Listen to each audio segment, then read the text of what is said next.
So nice to be among my Southampton friends again. And I also especially want to thank my wife, Marlene Malicote, who died last year, who did so much to keep me floating.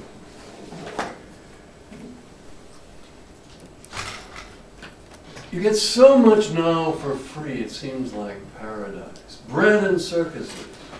All this free stuff on the internet. Data transmission inconceivable to our grandparents, let alone to the computer pioneers. A worldwide ocean of whooshing data called the internet, which many people confuse with the World Wide Web, the visible boats that are bobbing on this invisible ocean.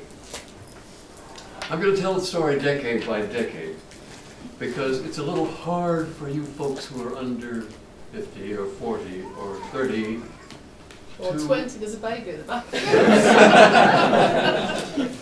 And it's a little hard for you to visualize. One's notion of the distant past usually begins about 20 years before you were born. The roaring 20s were 20 years before I was born. It seemed like the distant past at that time. So, Wendy likes me to give it a personal slant. I'm sorry to have to tell it entirely personal, but to quote Roald Dahl, truth is more important than modesty. I envisioned much of today, long before anybody else, and I don't generally get the credit. I won't enumerate most of the things I invented or thought of independently, but it's a long list. But it is incontrovertible that the World Wide Web was my idea back in 1960 and 61. They sandwiched me in between Engelbart van Nevar-Bush and Huxley. I thought I was going to be the entrepreneur to create personal computing and worldwide hypertext and image synthesis, now called CGI. And then my plan was, when I'd made lots of money, which I thought would be by about 1970, I could pay to have all my notes put into digital form, and that won't happen. So here I am stuck with at least 500,000 notes on different subjects that future scholars may paw through. I had my own designs. They are different from the designs which became popular. And that's why I have never gotten on any of the bandwagons. I didn't get on the Microsoft bandwagon, I didn't get on the Apple bandwagon, I didn't get on the World Wide Web bandwagon, because my designs were and remain different. Also, I never got leverage, and I had a number of personality flaws, which I may or may not get into. As I see it, the World Wide Web came about from 2 mistakes that I made, as distinct from being a miracle that someone else thought of. Tim Berners-Lee is a wonderful guy, but his contribution is mistaken. People think hypertext was his idea. There were 4 or 5 hypertext systems on the internet before HTML, some of which had embedded markup in angle brackets. Tim's real contribution, to my way of thinking, was the URL, which unified all the server, all the file systems on all the different disks that were rotating on the internet that couldn't talk to each other, until he created a universal language that reconciled all the different unices and Microsoft data structure and Apple data structure into one addressable whole. That was brilliant and would have resulted in hypertext, with one-way hypertext, even without HTML. Now, many young people, I was shocked when I taught a course recently, many young people don't realize that everything you see on the computer screen is a construct that was invented by somebody. People don't get that. They say, oh, it's a computer, it's got this, it's got windows, it's got menus in it. All those things were invented by different people. You take overlapping windows for granted, done at Xerox PARC. You take so-called cut and paste for granted. This outrages me because it was a twisting of previous words. Cut and paste when I was young meant you took a manuscript copy, and cut it up in different sections and move them around to the table until they were in the right order. And we still don't have that tool. Because when the Macintosh came out, Larry Tesler changed the meanings of the word cut and paste to meaning hide and plug, or cram and vomit, if you C and V. So that you can only hide one, you can only quote cut one thing, and if you forget, if the phone rings, you've lost it. So 1 million valuable things are lost to the human race every day because of this abominable mechanism which is justified by this propagandistic use of two words whose very good meaning should still be implemented in tools we do not have because they didn't think we needed it. And by the way, Larry Tesler is a good friend of mine. He still doesn't understand why this was a crime against humanity. So all these things were invented, and in some cases fought over. For example, on today's screens, the only thing that I invented that you're used to is the back button. I invented that in 1967. Yes, it was invented. I had to fight for it. The guys at Brown University said, oh, users will never understand that. I said, trust me. I'm not a computer guy, or I was not a computer guy. Now I have an honorary PhD in computer science, so I suppose I'm a computer scientist. But I was a media guy. A media guy, very ambitious, very brash, very egotistical. I exploded out of college, extremely ambitious, with a lot of hubris. I expected to be a Hollywood director and a major intellectual. I usually knew about things first. I would find out about things first because of my wide-ranging interest and serendipitous skills. And I usually understood things first, or last. I either the first person to understand things or the last. Some things I could never understand. The limited calculus took me 50 years to understand. But I was sure I would do what had never been done before. I didn't know what it was. It was going to come to me because things were constantly changing. So that was 1959. I had a serious media background. I mean, what was the background of all this? As a kid in World War II, I had studied comic books and radio and magazines and movies in every detail. I was washed over these things emotionally. I loved media. The word media had not been popularized at that time. Marshall McLuhan popularized it back in 60-something. But back in the 40s, it was just our world of thought. The radio, we all listened to the radio at night. And by the way, it was different listening to the radio with your family than watching TV with your family, because watching TV, you're not looking at each other. Listening to the radio, you're looking at each other. Completely different experience. I also learned a lot from my parents, whom I rarely saw. They were divorced shortly after I was born, but my mother took me backstage at Broadway several times, and my father took me in TV control rooms, so I was able to see a new medium being born. I knew new media would be born. I didn't know what the next new medium would be, but I knew there would be one, and I suspected I might be involved with it. In college, I went wild with media. I majored in extracurriculars, as they say.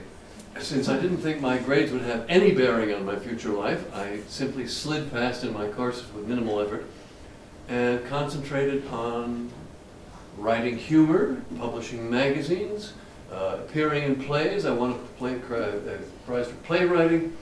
I had a weekly column. I published my first book. I produced a long-playing record, and I believe I wrote and produced and directed the world's first rock musical in 1959. This is not acknowledged by any rock musical history sites. It was a musical, not a rock opera. A musical is a play in which people suddenly stop and sing, right? And it was very bad. But some of the songs are on that. But at the same time, I was trying to make history, and I think it did someday to be acknowledged. But most important of all, my last couple of months, I shot a half-hour film comedy with no preparation. I had my roommate and I got a $700 budget to make a movie. Now, what would $700 pay for in 1959? It would pay for 30 minutes of black and white with no sound and one work print, 16 millimeter. So you had to be very careful. 30 minutes, pardon me, 60 minutes. And I used 30 of them, which I think is pretty good. And you can see that comedy on YouTube. It's called The Epiphany of Slocum Furlow. I'm still very proud of it, but it's too slow moving for other people. And because we couldn't afford sound, that would cost $10,000. The idea was to do wild sound and have the people fit the soundtrack to the movie afterwards. That's called wild sound. But also, I hadn't written the script yet, so I said to the actors, well, just say part. It'll look funny. And it does look funny to some people, but most people think it looks terrible. And so this is a great barrier to the appreciation of the subtlety of the humor. Well, anyway, so I was sure I was a very talented filmmaker, and that it was my real talent, but I also consider myself a serious intellectual and generalist. And that's why I thought I would be a Hollywood director and a major intellectual, like my hero, Jean Cocteau, who directed Beauty and the Beast and also did a great deal of writing in the French philosophical way. And so by all these means, I was completely primed for what would happen next. So in graduate school, I took a computer course. And my reaction was, holy smoke, they've been lying to us all these years. A computer is not an engineering device. It's not a scientific machine. It's an electric train. It's an all-purpose machine, which is what von Neumann called it. And von Neumann, by the way, stole the credit for what is now called the von Neumann machine from my friend John Walkley. But the point is that you could do anything with it. It was just a small matter of programming. And here was the biggie. You could put screens on them. I saw this in my IBM manual for the 7090. Here's a picture of a screen, okay? I got a brochure from Digital Equipment Corporation for the PDP-3 computer, only $125,000, 12 bits, 12 millisecond cycle times. But it had a screen. It showed a guy with a light pen. Little did I know, of course, they hadn't sold any by the time I got the brochure. And that there were very few people working on computer screens at this time. My guess is no more than 50 in the world, okay? At NORAD in missile defense, air traffic control, and research at MIT and Stanford. That was it. And me. But I had a different point of view. As I said, wait, screens, I can do that. I'm a movie maker. How do we want the screens to respond?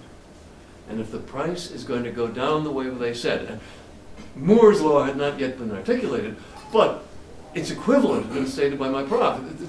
The prices are going to go down and down and down as semiconductors become more and more integrated. Integrated state circuits were just about to take off. So I said, okay, the interactive computer screen, I could imagine it the way no one I've ever met could imagine, because I was a movie maker.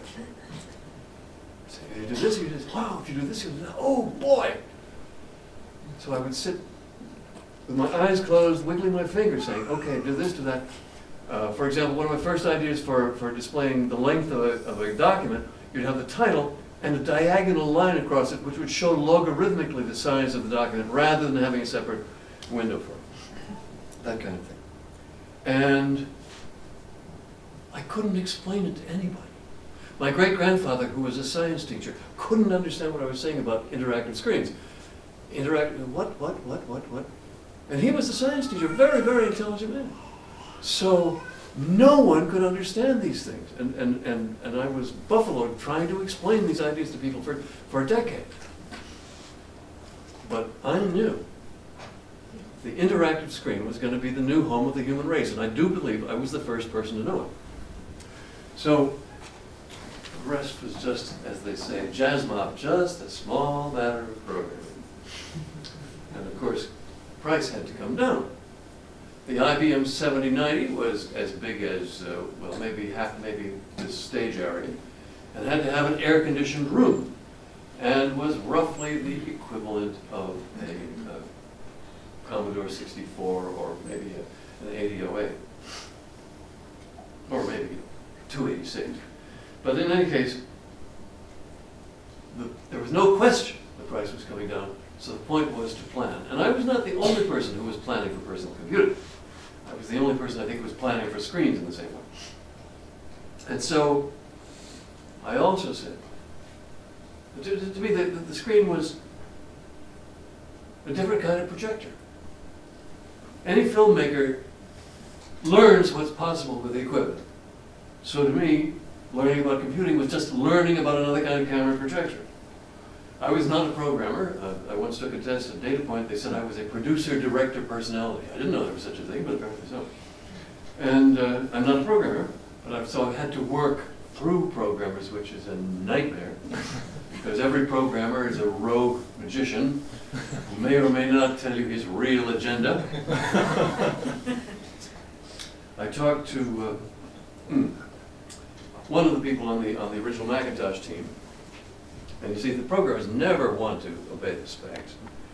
I talked to a guy on the original, I can't remember his name now, but he told me that they had hidden one wire from Steve Jobs. They said, no, we've got to have this expansible. Jobs doesn't want us to have it, Steve doesn't want us to have it, but we're going to hide that wire. And if they hadn't created that hidden wire, the Mac could not have been expanded from the 128 or 256K version. So sometimes they're right.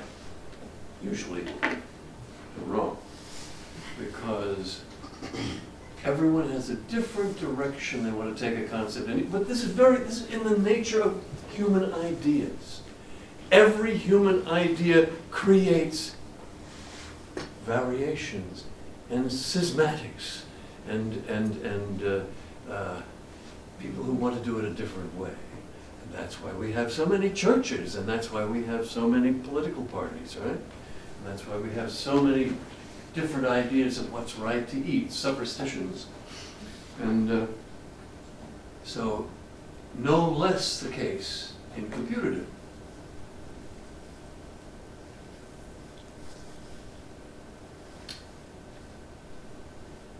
My plan had too many threads.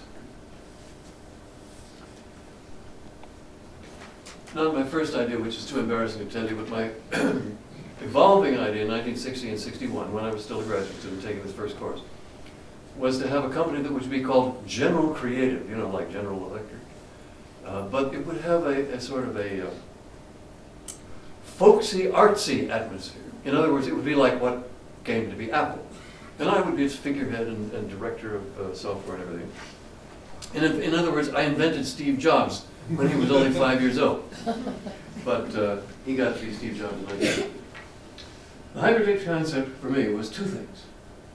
Not just the jump link. See, okay, what people call the hyperlink to me is a diving board into the unknown. You're jumping to you know not what. And to me that's very irritating because I would like to be able to show you visible connections between pages. This is what I call Xenolink now. I want you to be able to see this on the screen. People say, well, what do you really mean? What I really mean is that you see this on the screen. Here's one page and something's highlighted. Here's another page and something's highlighted. And there is a strap or beam or bridge visibly connecting them. I want to say that I'm shouting that at you because people don't get it. How could that be? That's not how computers work. The point is, it's how we make them work. No, it doesn't fit in anybody else's paradigm or universe or operating system. So it's very much a field of fight. So Nelson hypertext is, which we now call Xanadu, has jump links and Xanolinks. So when I say the World Wide Web was my idea, he took out the Xanolinks. But the rest was what I was talking about all these years. Indeed, let's see. This is a paper during the Great Fallow period. Many take the position that hypertext or non-sequential, this was before the web. Many take the position that hypertext or non-sequential writing for computer screens comes out of computer science or technical developments of some sort. I insist rather that writing sequentially, like traveling on the ground, or speaking only to those who can hear unaided voices, has been forced on us by a set of original circumstances that we may now transcend.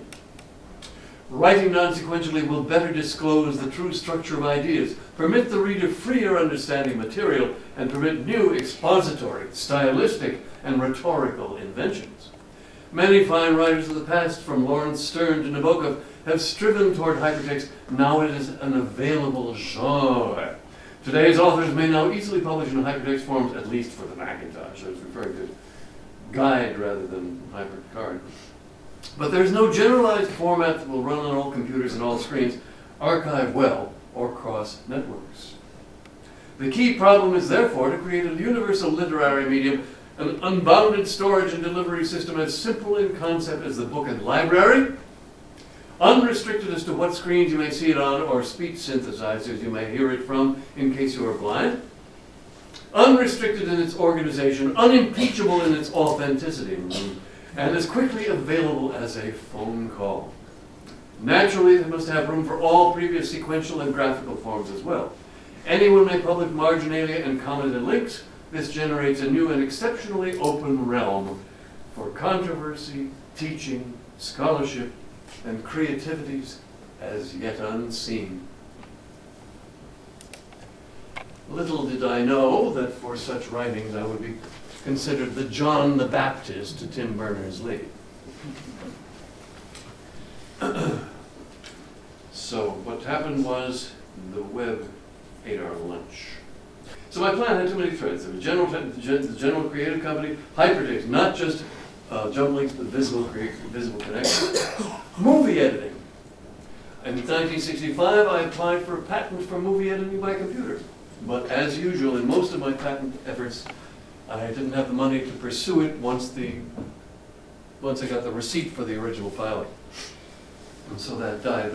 But since that was in 65, maybe I might have gotten it in 1970, so it would have probably been dead by, well, it probably might have well been dead by 1988 when the first Avid computer editor, movie editor came out. So it was so hard to know which of these threads to pursue.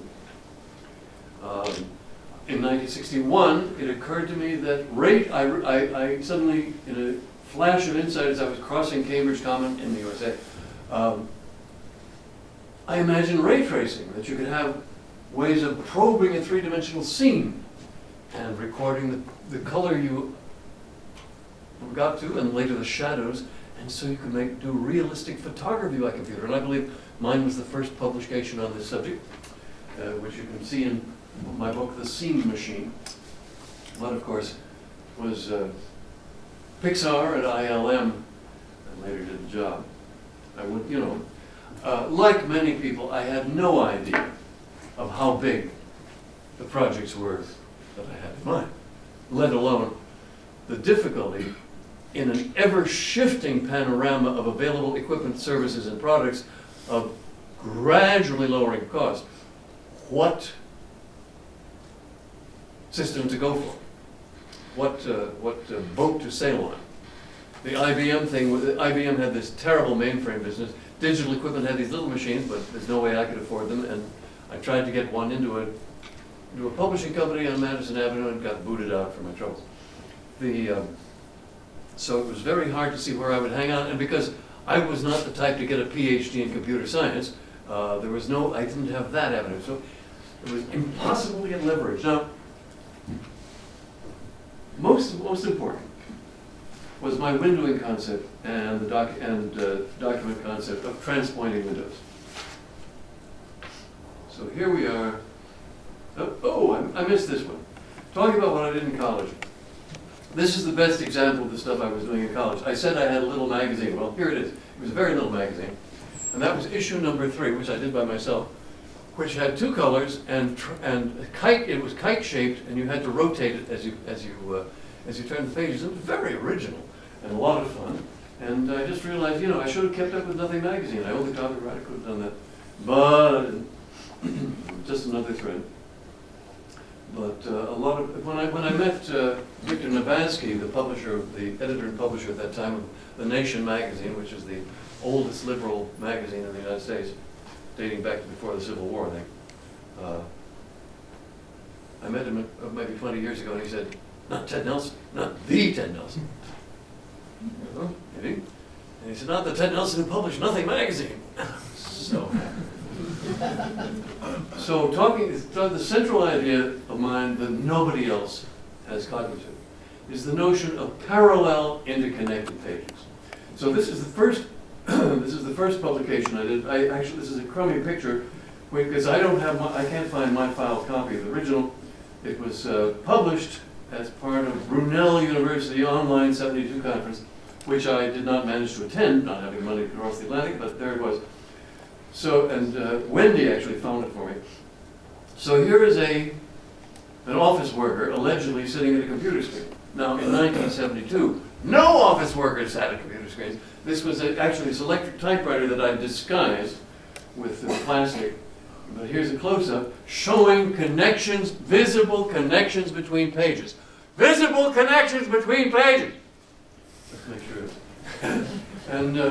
and even now, I don't know any systems that have this. So, and on the web, well, we'll get into that. Here is a prototype we did in 1992. I'm getting ahead of myself. This is an actual functioning prototype of Xanadu Green. We put in the public domain, open source in 1992. And I have it interactive if any of you need to see it. And on the left is the first draft of the Declaration of Independence by Thomas Jefferson, an important document to us, and I guess in this country too. And on the right is the second and final draft. The corresponding identical parts are seen in color. The gray are only in the specific draft you see them in. And so the ringing sentence, "We hold these truths to be self-evident," which is in the right, was originally, "We hold these truths to be sacred and undeniable." Well, Jefferson didn't want to say sacred, and so that's what we got. Self-evident was a little strong. So anyway, here, this is the way you should be able to look at versioning. I note, by the way, that this simple model of versioning, when you look at techie systems for versioning, they're so clumsy and complicated. Whereas this will show you the differences between two texts very cleanly. Okay, so here's a version that was done with Ian Heath here at Southampton. We called it Cosmic Book. We did that in 2003. That's also available. Pardon me. I have it as a demo. Distributing these things becomes a whole problem of support and liability, so I'm not distributing. And here's the Butte with Robert Adamson Smith, Xanadu Space. If we have time, I will show it to you interactively, but I don't think we'll have time. So the point is that you have visible connections between pages which you can follow. So right here are the two pages which are currently connected, but any of these others can be pulled up side by side so you can see their particular visible connections. So, for all I was trying to do, I never got leverage. Jobs had Wozniak. So he was able to put out the Apple I, which Wozniak, by the way, just said was inspired by my book, Computer Lit. Bill Gates had, what's his name?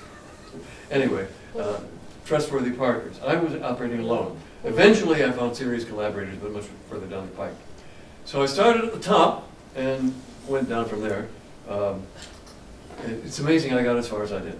Envision the 1960s. You're thinking Vietnam, Nixon, and Woodstock. By the way, I'm an early adopter. I bought my tickets for Woodstock, I believe, 2 months early. When they didn't arrive in the mail, I went to the office and got a second pair, which is probably on file somewhere. What were computers then?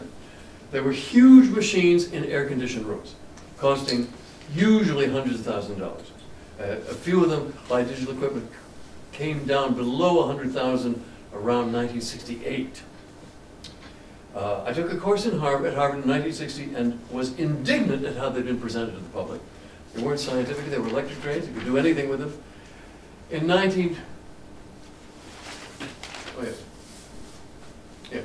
So, and I said, screens, I can do that. And I started designing the text system I wanted. And note that most of your other pioneers were designing for other people, trying to imagine what imaginary people in the public would want. I was designing for what I wanted, which is entirely different, because you know your market. Doug Engelbart, by the way, the great Doug Engelbart, who thought of a number of these things ahead of me, was also designing for himself. So my vision of worldwide hypertext, there was no internet, so I didn't plan on the internet, but IBM said there would be connectivity, and that was good enough for me. And I hated the limitations of paper, and at last we could get out of it. What did the other guys do later? They imitated paper. What is a text document? It is a representation of thought. What is the topology of thought? Connective structure. It goes in all directions. My slogan is, there's too much to say, and it goes in all directions. So that gives us, as the simplest way of letting things go in all directions, the jump link. But what else do we need? We need to see the connections, and that is why the connective structure I've shown you is important.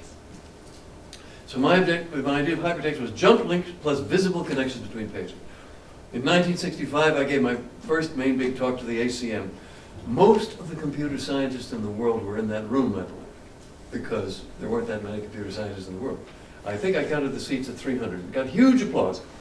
And I did it, with a lot of showmanship and slides. But after that, I was stuck because I had nothing to show. I had no computer access. I wasn't a programmer, but I went around making speeches about how great it was going to be. And I did this for years. And I just read you one of those papers. My first big mistake was a project at Brown University. I burnt up all my savings and was constantly insulted. It was there I stressed the jump link because in that atmosphere it was the most I could communicate with all the insults and so forth. But we did implement a transclusion operation which was not documented. The resulting software, the Brown University hypertext editing system, with one-way jump links became the standard idea of hypertext, which Tim Berners-Lee later implemented. So that was the first mistake I made, which was dumbing down the idea. Now for the 1970s, the land rush, because a lot of people could see that chip computers were coming out, they were getting cheaper and cheaper and cheaper. And the Altair Computer published, the Altair Computer was announced in the January 1974 issue of Popular Electronics, on the cover. At last, a computer you can build yourself for only $400. With no memory. I'm talking no RAM. Disk memories were not available at the time. Later, someone came out with the CUTS computer, the cassette interface, where you could record modem sounds on an audio cassette. So things came out very slowly. So 1974, I published Computer Lib, which I had been working on an introduction to computers, and I couldn't figure out the slant till the title suddenly came to me, Computer Lib, which put it parallel to Women's Lib as a liberation movement, and so I could posture as a liberator. Whereas in fact, I was trying to make enough money to back my own software.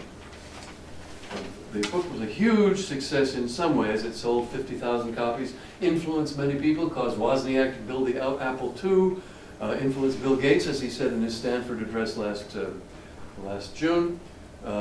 But I didn't make any money because I was cheated by my distributors. So it did not achieve what I wanted. I wanted to instruct the public. I wanted to influence people. Mainly, I wanted to do it myself, which I never did. I tried to get leverage just as I was finishing Computer Lib, the Altair Computer was announced. So I tried to get leverage by starting a computer store, and I took on some partners who were, shall we say, not the sharpest knives in the drawer, and we had some difficulties. But we all went to the World Altair Computer Conference in Santa Fe, I think it was, Albuquerque, in 1976. That's where I met Bill Gates. And everybody knew it was the new world, but nobody knew exactly what that new world would look like. Except I think I knew a little better, because other people were talking about kits for the hobbyist. And I'm saying computers for the home, computers for business, and computers on the desktop. And it came along. So, meanwhile, Apple, so you had the Altair movement with one standard, and the Apple I coming out, which nobody knew at the time that those would be the two biggies, because there were lots of others like the Tandy and so on. By the end of the 70s, it was already Apple versus Microsoft, but there were other things going on, and it wasn't clear that Apple and Microsoft would be the main players. Also, there was Xerox PARC, which was this well-funded operation of very conventional thinkers who, when they talked about the computer screen, they wanted to imitate paper. But otherwise, they did very good stuff. And they invented the current view that we call the modern GUI, or graphical user interface. I prefer to call it the PUI, or PARC user interface, because it was developed at Xerox PARC, and then imitated very badly at first Apple, and then at Microsoft, which was imitating Apple. So the point is, what they left out, I'm told by Alan Kay, who was there, that with the original PARC windows, you could have lines connecting windows. But the way they were imitated by Apple and by Microsoft, that possibility went away. I couldn't get on those bandwagons. They were conventional, and I had my own designs. Jobs pretended to be unconventional all those years, but he was simply combining and marketing other people's ideas with great taste and judgment, and the power to enforce them. His viciousness was helped him in that, and because he was a savage psychopath, he was able to accomplish much more than nice guys. The way I like to put it is, Steve Jobs truly knew the mind and heart of the user. Bill Gates at least knew what a user was. And the Linux people don't have a clue. So the internet was starting at that time, but I didn't pay attention. I wasn't in academia, I had no access. I figured there would eventually be a worldwide digital communication for the people, but I kept on with these designs. At the end of the 1970s, I put together my dream team. We spent the summer of 1979 designing worldwide hypertext, as I said, this entirely different addressing. Oh, sorry, I said that in a different class. We designed an addressing structure based on tumblers. If you look up tumblers on Wikipedia, you'll get some of it, which would allow you to address spans of content, spans of versions, spans of documents in a uniform form and extremely mathematically brilliant form, which was replaced by the URL. So that finally stabilized the model of Xanadu text. In Xanadu, you store clean content without markup. I said that again. Clean content without markup. And then store each link independently. Each link is independent, a separate file. That means they can be reused in other documents. And apply them to the content. So you send out a list of content and a list of links, and these are combined in the browser, or whatever you call the Xanadu thing. Is this strange? Well, hell, what is done by the HTML monster right now is essentially the same, bringing on all kinds of salad from various places and combining them. Some people thought we insisted there should be payment for everything. No. We wanted to make it possible for anybody to publish things free, but we wanted it to be possible for artists and authors to be paid in small, reasonable amounts, seamlessly and cleanly, per character or other element. And we are now implementing this finally in Cambridge here. Richard Stallman was so outraged by the secrecy of the Xanadu project that he tells me that he created open source. But he didn't understand that it was supposed to be secret from IBM, who we thought would steal it. Ha! Who knew? IBM was the last to imagine personal computing. So now we move to the 1980s. Think the end of the Cold War. Ronald Reagan as president for most of the 1980s. Economic boom. Silicon Valley is now a concept, and venture capitalist.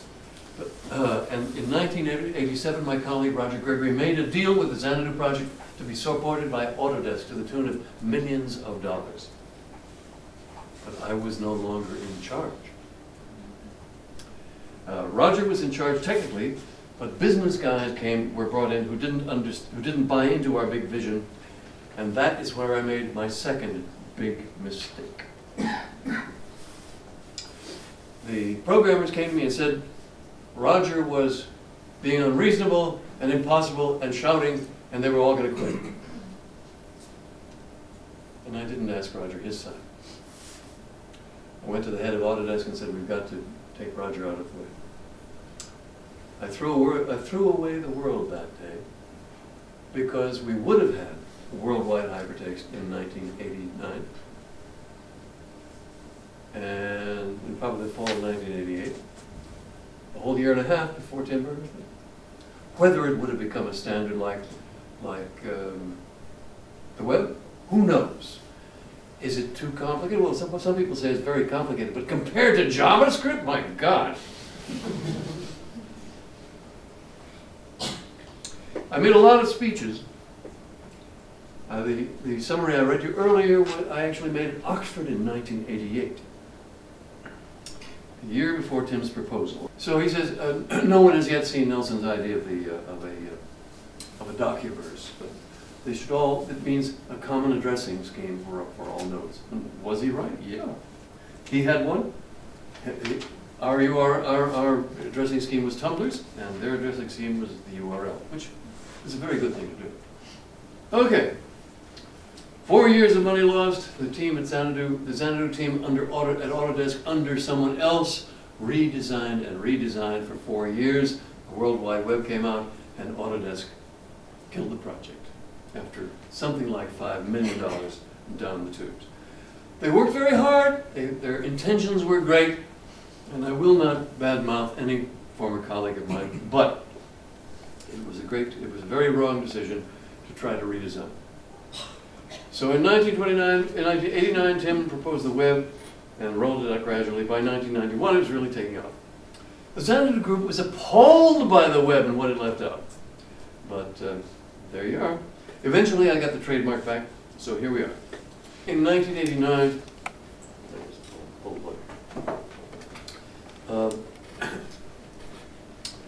here we are in a computer world I think of as a nightmare honky-tonk prison,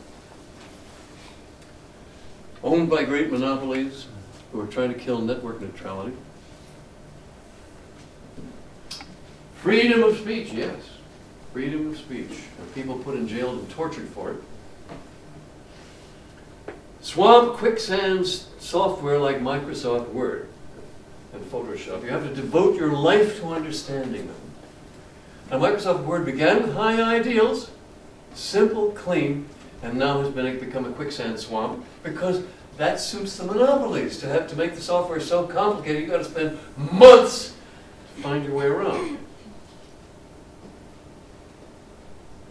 Swamped by advertising and all kinds of nasty intrusions by the dark side. Threats using many exploits from mislabeled links to man in the middle, to viruses, to worms, and so on. Many millions of people happily exchanging cat pictures while terrorists make plans. The Arab Spring was a disaster. We are still trying to survive the regime changes that have led to ISIS. Now, given that I was dealt one of the best hands in history, what should I have done?